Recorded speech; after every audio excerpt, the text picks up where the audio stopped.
Good morning, good afternoon, good evening, wherever you are in the world. I hope you're good. I hope you are well.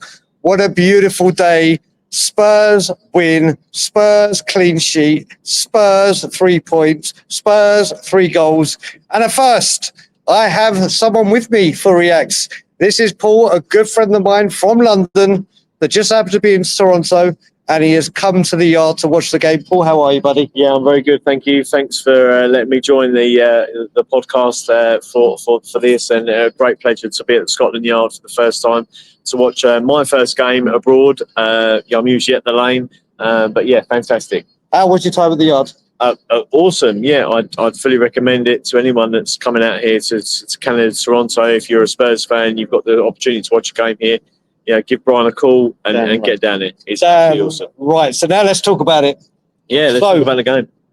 Let's talk, begin with, I mean, first of all, fantastic we got the win.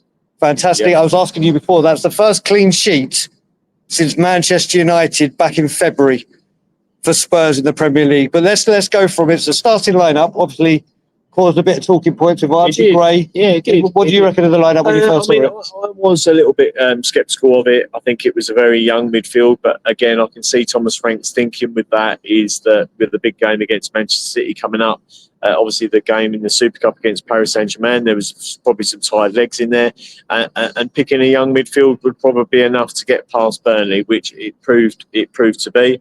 I thought Archie Gray went through the motions, did enough to get through the game. I thought Lucas Bergvall was excellent, but it just goes to show that I think when we get to next week with Man City, it'll be an absolute completely different lineup. It will be. I mean, if you look at it as well, the great thing I love about Frank is obviously he went 3-5-2 against Paris. Yes. Because he had to nullify what they had. He's going to have, in his first 3 games, he's got Burnley low block.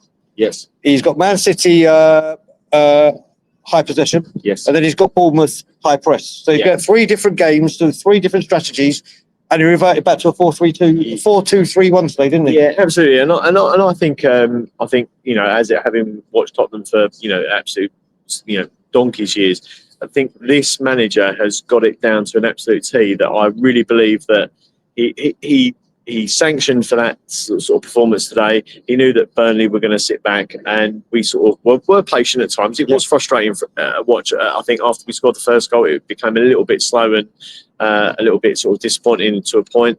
Obviously, the Richarlison second goal was amazing, and the Kudus is like unbelievable out there.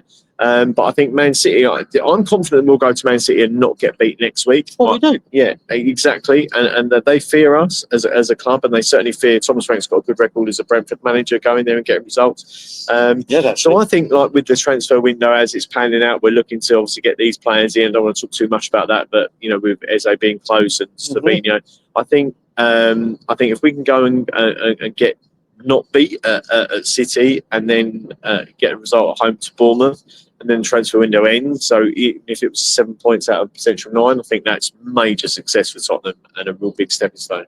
Correct. I mean, let's talk about the first goal, because like you said, first half there's bits and pieces that were the breaks and everything, but Kudus, who we've been missing on the right, we've been missing some quality delivery. I mean, he obviously lost the ball, then it ricocheted, he got past his man, the cross, but it's not only a great cross, but what's a finish from Richarlison? I think the first one. Yeah, I think Kudus is, I mean, it's a bit of a shame that the West Ham fans to give him such a hard time for joining Tottenham, saying he's had a poor pre-season with us. Obviously, they've been watching a different Kudus than what we've been watching. Right. I thought the interception from Sarr back into Kudus, so I know he did initially play a bit of a 1-2, was a really great ball. And Kudus is so adaptable with both feet, and I think it was a great ball into the box. And obviously, I thought Richarlison's movement was really, really good, having pulled off the defender and dropped back. And again, my wife will say if I don't praise Richarlison because she absolutely loves him, and he did wish her a happy birthday last year at the training ground. He's a player that if we can keep fit, he's going to be outstanding this year. Absolutely outstanding. I really do believe that. That's the big. I mean, there were bits and pieces in the first half. We'll talk about the goals, and then we'll talk about a few of the players. Yeah. And then we go on to the man himself, Frank. So obviously, second goal.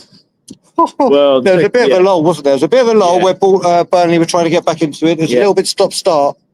But then Kudus got that cross in, and that Richarlison finish was like Brazil in the World Cup. It was just like Brazil in the World Cup a few years ago, and that is, I think, what's going to be a massive player for Richie this year as well. It's a World Cup year, and I think he's going to. There's a big question mark over. We have to keep this guy fit, right? Yeah. But if Kudus is playing and wherever he's playing, this guy is going to make things happen for this Tottenham side. Oh, he is. And then you just think, like you said, the players that could come in, it starts to get mouth-watering because you look at it, you also have Paulinho on the bench, Bentancur on the bench, Odegaard on the bench, Solanke on the bench. Then we get the third goal. And I have to say, I was talking to Ben and Sim when we are Tottenham TV. I loved Richarlison's actual part in the build-up where he just lobbed it off to Sasa Toure, as I'm going to start calling him now. Sasa Toure. And then Brennan Johnson does what Brennan Johnson does, doesn't he? Yeah, it just wasn't far post corner. Yeah, I was worried about Brennan playing on the left, and he wasn't very effective in the first half. Obviously, he done a lot of his damage from the right hand side of midfield last year. But that running on that he did from that inception, and again, Richie's holding up of the ball, etc., was absolutely awesome. And and he knows he's got a point to prove. Brennan, you can see from his celebration, that he's definitely got a point to prove. And I think Kudus is going to keep him on his toes this year, and I think maybe that'll be a plus point for Tottenham as the season progresses. Actually, before we start getting on the players, I have to say, I don't even think we got our second gear. No, probably not. No, we didn't. I don't think we really needed to. I mean, there was a few occasions where defence had to, get some sort of tackles in and some interceptions. Van der Ven with some notable sort of, showing his pace, getting back. Cairo with a couple of saves. Romero was, fairly comfortable. I thought both fullbacks were excellent. I think Jed Spence is going to be. I think Udogie is going to find it really, really tough to get back in the side this year. Competition is great, though, isn't it? Yeah, it's fantastic. Great. And I actually think Jed Spence, and I know a lot of you Spurs fans that I speak to on Twitter and that engage with me on Twitter, I think that Jed Spence is probably a better left back than he's right back. One of them. I absolutely think that Jed Spence will be a World Cup squad member this year for England when it comes around in the summer. Absolutely phenomenal. And he's got the arrogance that goes with it, but it's a nice arrogance, and I think he's going to do us really well. It is. Right, let's talk about some play. I mean, obviously, who's your man of the match? My man of the match was Richarlison. I thought two goals. Be very difficult to take it away from him. I thought he took both goals absolutely fantastically. Second, obviously, was an amazing finish. Could have scored others. I had him at 9-1 to score a header at any time. So I was a bit disappointed that he didn't get on the end of one of them crosses coming in. But I thought his hold-up play was excellent. I think his work rate was fantastic. Like I say, if you can keep this guy fit, then it's a no-brainer. He's going to be a massive player for us. Yeah, and for me, he's a pick ahead of Solanke. Yeah, I mean, for me, man of the match, it's got to be the double assist man. Mohamed, I thought he was. But the only reason I say that is because I think lots of Spurs players have wanted a player that can get you on the edge of your seat. Like when you get the ball, he's definitely doing that. And my God, we've missed that drive and that power down the right, and his quality of delivery was exceptional. You got to remember, he played a lot of the game against PSG. Then he played the majority of this one. Yeah. And his work rate off the ball his work rate off the ball is phenomenal. He's so strong. The fact that he gets his body in between the ball and the player on a lot of occasions, and then when he does get the chance to face players up, he's so dangerous, and it's a player that we've cried out for years. And again, I say Eze is a player like that if Eze, I pray that this happens in the next sort of 24, 48 hours, that is a player that when they get on the ball that can take the ball past the player, which Johnson does generally fail to do, but quite happily to take them on and run the ball into space and deliver a sort of a really, really dangerous ball. The competition for places is great, but if you had to pick another, there's a fair few, but if you had to pick, apart from the players we just mentioned, obviously Richie for you, Kudus for me, who would you say, if you had to name three that really stood out for one you? That stood out today, I'd probably. It's really difficult because I don't want to be too biased, but I'd probably say Lucas Bergvall in midfield. One of the young guys. I thought some of the sort of neat footwork, very simple stuff, kept it fairly basic. But when he needed to, he could sort of open up. And I think there was a point in most of you would have saw an outside of the foot from sort of that was incredible, wasn't it? Wide right area into a wide left area. I think he's going to be an astonishing player for Tottenham. Let's get some of this artwork in. Yeah, carry on. Carry on. Yeah. It looks like I've got a nose sniffing my head. But Lucas Bergvall for me. I've met him a couple of times. He's a very, very, very lovely guy. Very focused on his job, what he's got to do at Tottenham, and I think he's going to be, possibly a future captain in many years to come. Well, let's go. We keep him for years because he's committed for years. But I think Sarr has been. Pepe is just. I think he's the most improved player since Frank's come in. 100%. Yeah. He's just been outstanding. But I think Porro and fullback Van der Ven didn't even get out. He only had to do that one really mad dash, did he? He wasn't. I mean, there's so many positives. But you know what? This channel has been very, very delighted about someone. And he's come, he's got 3 points, he's got a clean sheet in his first game. Thomas, Frank. Thomas, Frank. Talk to me about your initial thoughts of Frank's first game. I think we've finally got a manager, and again, Brian would know how I feel about the situation. I think, and a lot of us Tottenham fans probably sat on the fence with regards to what should have happened last year with Ange. But if we all really put our minds to it, Ange was a bit of a one-trick pony, and with these are the kind of games we would have lost under Ange. And again, PSG on Wednesday night, we probably would have lost that 6 or 7. Thomas Frank is a proper football coach, and he will improve these players. This squad of players is not as bad as people made out. A lot of people would say that they were a poor outfit and we had poor footballers, but these boys will be coached and will become better. And then when you add the likes of, let's hope again, like I say, Eze and maybe a Savinho, there's been talk of Hincapi from by Leverkusen. Is it by Leverkusen? It is by Leverkusen. So there's a lot of positives that could be had because Frank. He's a proper coach, and Justin Cochran and people around him. It's an amazing setup, and I think Tottenham are going to go.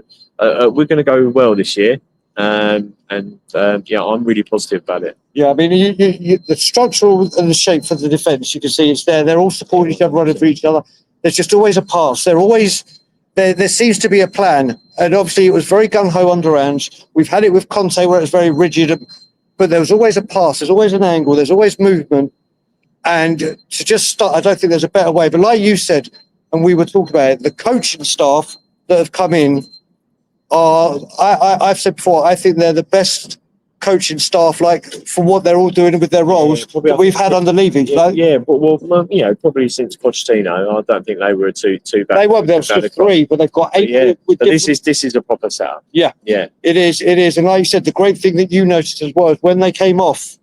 Frank and all the with every single wasn't there? Yeah, absolutely. But and it was all positive, and it was good to see whether that was from Frank as they initially come off, and then Justin Cochran, and then the rest after that. I think that's a really good thing. There's a massive team.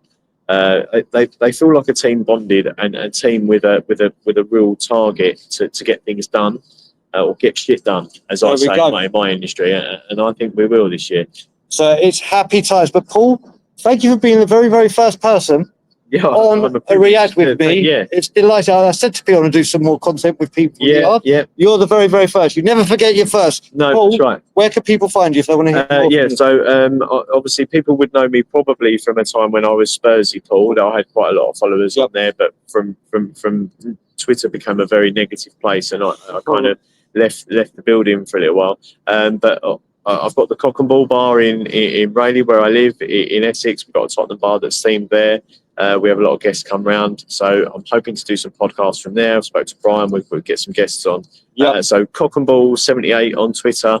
There's probably a lot of you that follow Brian already have already followed me, but it's very early days. But give me a follow. Some good content, some good banter on games when we're not there at the games. We're a lot of games at Tottenham.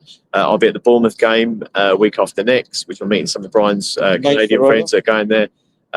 So we're there a lot. We meet a lot of the players underneath the car park as well, so we can get some sort of good pictures from them. But if we're not there, we get there.